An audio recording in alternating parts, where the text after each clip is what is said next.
1995년 한 연쇄살인마가 나타났습니다. 그는 사람을 죽이는 이유로 7대 죄악을 선택했습니다.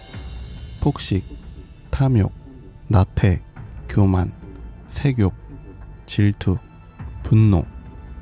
영화 세븐은 언뜻 보면 이 살인마를 쫓는 추적극처럼 보입니다. 하지만 영화가 끝난 뒤 가장 오래 남는 것은 범인이 아닙니다. 이 세상은 아직 살아갈 가치가 있는 곳인가? 오늘은 영화 세븐이 왜 단순한 스릴러가 아니라 인간과 희망에 대한 이야기인지 함께 살펴보겠습니다. 세븐을 보면 거의 영화 내내 비가 내립니다. 우연이 아닙니다. 도시는 늘 어둡고 골목은 더럽고 사람들은 서로에게 무관심합니다. 경찰이 범인을 쫓는 와중에도 시끄럽다며 물건을 집어던지기까지 합니다. 이곳은 단순한 배경이 아니라 영화 속 또 하나의 등장인물입니다. 영화는 처음부터 세상은 이미 망가졌다 라고 말하고 있습니다. 그리고 그 사실은 범죄 현장에 있는 경찰의 대화에서도 드러납니다.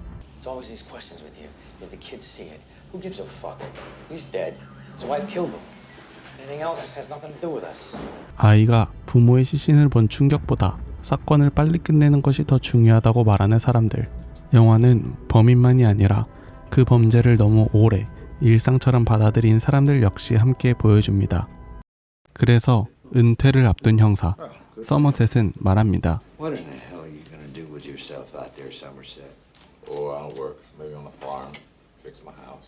그는 오래 싸웠습니다. 그리고 이제는 아무것도 바뀌지 않는다는 것을 너무 많이 봐왔습니다. 반면 새로 부임한 형사 밀스는 다릅니다. 아직 정의를 믿고 범인을 잡으면 세상이 조금은 좋아질 거라고 생각합니다. 두 사람은 같은 사건을 수사하지만 세상을 바라보는 방식은 정반대입니다. 많은 사람들이 존 도를 단순한 사이코패스라고 생각합니다. 물론 그는 잔인한 살인자입니다. 하지만 영화는 그를 단순한 괴물처럼 그리지 않습니다. 그는 분명히 말합니다. Could you even try to say these were innocent people and keep a straight face? We see a deadly sin on every street corner, in every home, and we tolerate it. 사람들은 죄를 너무 쉽게 저지른다. 그는 자신을 살인자가 아니라 심판자라고 믿습니다. 하지만 피해자는 무작위가 아닙니다.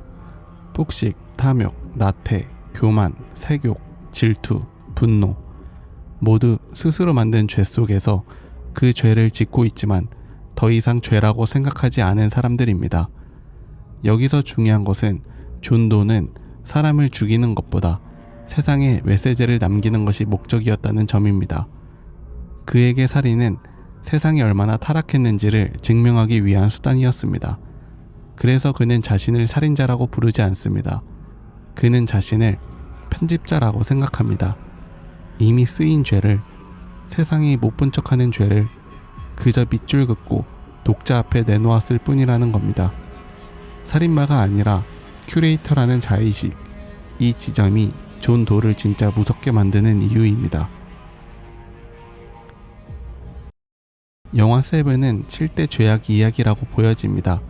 하지만 저는 조금 다르게 봤습니다. 존 도가 싫어하는 것은 죄 자체가 아닙니다. 무감각입니다. 나태의 피해자는 1년 가까이 방 안에서 고문당합니다.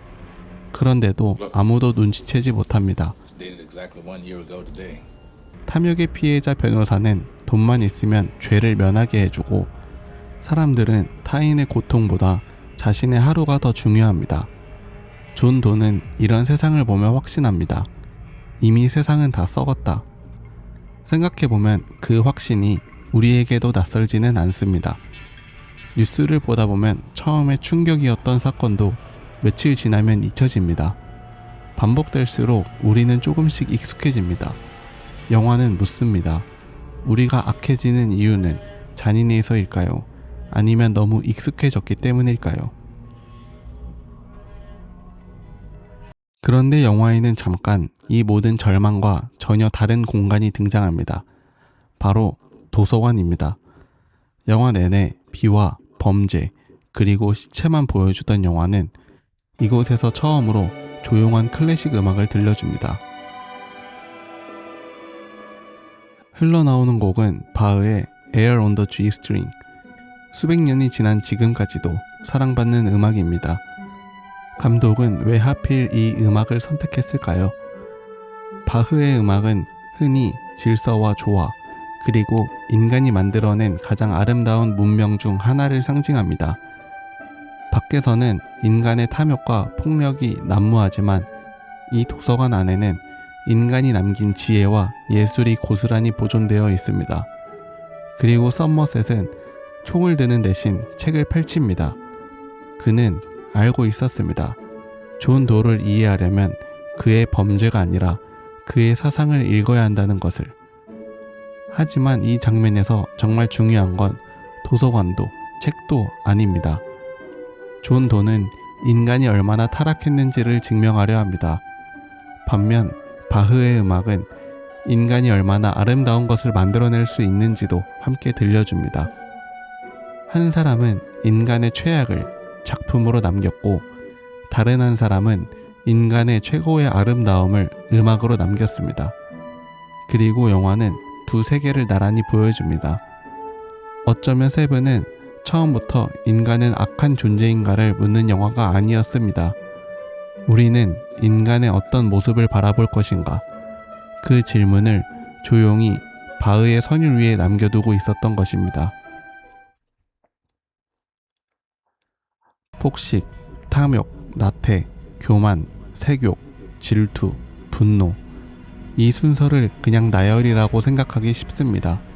하지만 잘 보면 폭식과 탐욕의 죄인은 자신의 죄값으로 살해를 당한 피해자입니다. 그런데 교만부터 방식이 바뀝니다. 교만의 여자는 스스로 선택하게 합니다. 죽음과 삶, 둘 중 하나를 고르라고.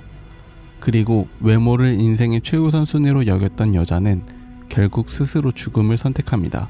Call for help and you'll live, but you'll be disfigured. Or you can put yourself out of your own misery. 세욕의 진짜 죄인, 성매매를 한 남자는 죽지 않습니다. 존 도는 그를 살려둔 채 총구를 겨누고 살인자로 만듭니다. 죄인은 죽는 대신 살인자라는 새로운 죄를 안고 살아가야 합니다. 정리하면 존 도의 방식은 죄인을 죽이는 것과 죄인을 스스로 무너뜨리는 것 사이를 계속 오갑니다. 그리고 이 두 번째 방식, 죽이는 대신 살아남아서 그 죄를 짊어지게 만드는 방식이 가장 잔인하게 완성되는 순간이 바로 마지막 밀스입니다. 존 도의 마지막 희생자는 처음부터 정해져 있었을지도 모릅니다. 왜 밀스였을까요? 밀스는 감정을 믿는 사람입니다. 화를 내고 사랑하고 참지 못합니다.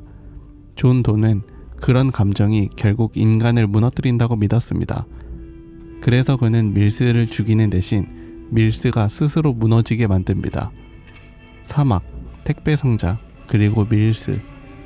존 도는 밀스에게 아내를 죽였다고 토로합니다. I tried to play husband. I tried to taste the life of a simple man. Because I envy your normal life. Put the gun down, David. It seems that envy is my sin. 밀스의 일상을, 그 평범한 행복을 자신이 질투했다고. 그리고 밀스는 분노합니다. 많은 사람들이 이 장면을 복수라고 생각합니다. 하지만 존 도가 원했던 것은 밀스를 통해 분노라는 죄를 완성하는 것이었습니다. Become wrath.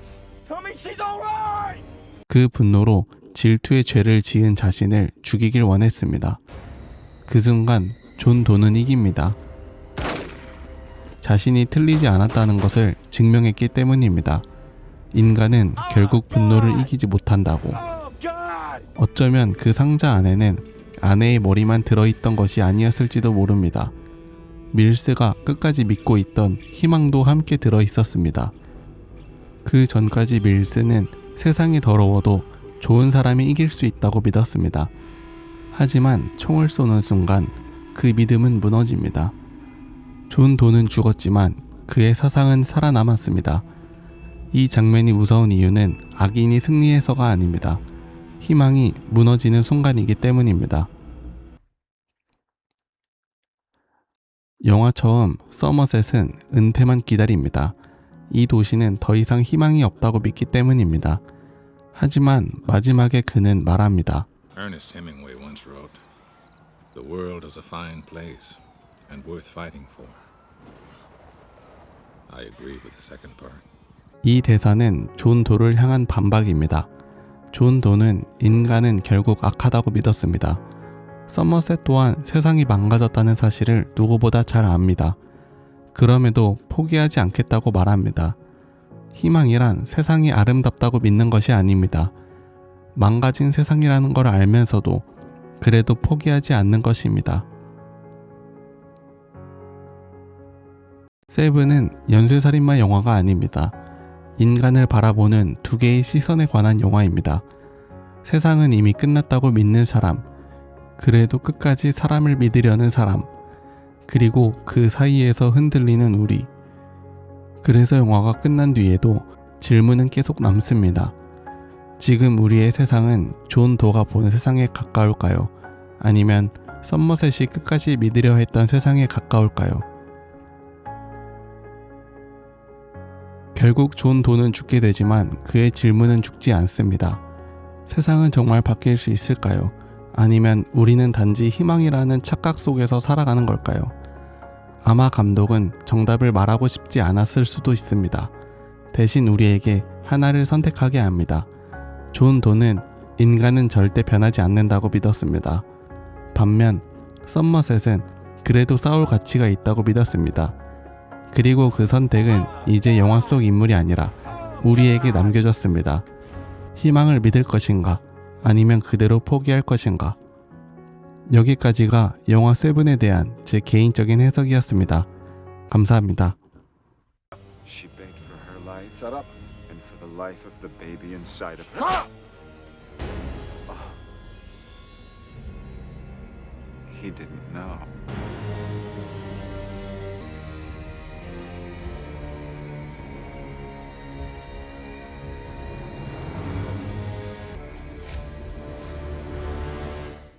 큐레이터였습니다. 영상을 재밌게 보셨다면 구독과 좋아요, 알람 설정 부탁드리겠습니다.